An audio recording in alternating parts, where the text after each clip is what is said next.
When I was a young girl, I didn't have a brand or clothing which was a football product that had a girls label in it.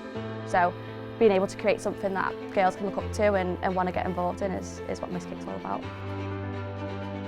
I first had the idea for Miss Kick when I was at university, and I remember just reflecting on my time in football and thinking, like, there has to be something or someone who can go and set something up that's specific for women and for girls, because it was all inspired really from my own experiences growing up. And I remember being given the cast-offs from the boys, which, you know, isn't great, and we were wearing kits that were massive, the shorts were massive and the tops were like blowing in the wind. I was 21 at the time and I had like no experience in running a business at all, so it was very choppy, it was very hard. I was kind of growing this brand whilst also learning how to run a business at the same time, but I think because I was so passionate about what I was doing, and even in the early days, it was the response we were getting from the community around the brand that I just thought, I'm onto something here, and I think that's what's kind of progressed me on and pushed me on to be where we are today.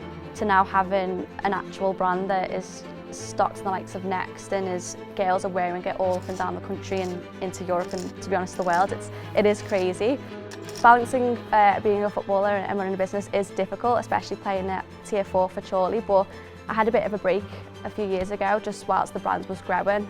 I got back into the game really because I'm not going to be able to play football forever, and I want to make sure that when I'm older I don't look back and think, oh, I wish I would have just gone and tried. We were playing Doncaster just before Christmas and sadly I ruptured my ACL. It has been a challenge kind of going through the emotions of having the injury, and the teammates have been great. I mean, I've just signed this season and it's a pretty new team, to be honest. We're a new bunch, but we've all gelled really quickly.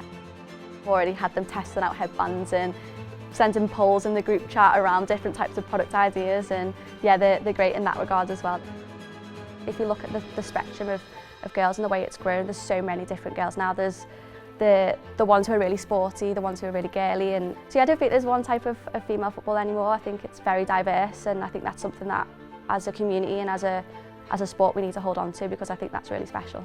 Miss Kick Foundation, to be honest, was always something that I wanted to do from the start. So when I was just kind of selling t-shirts out of my mum and dad's house, I was always giving a percentage of that to the local community and giving back into grassroots. So even though I wanted to build a business, giving back and creating a vehicle to do that was something that was really important to me.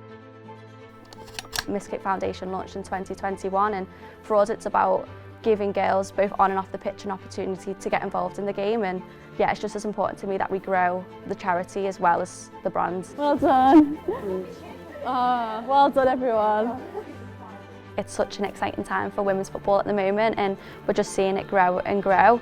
I think it's important though that we do understand that there are still challenges both from a business perspective but also in the game as well, so we've got to do our best to keep pushing it forward and hopefully continuing to inspire as many girls and women to play.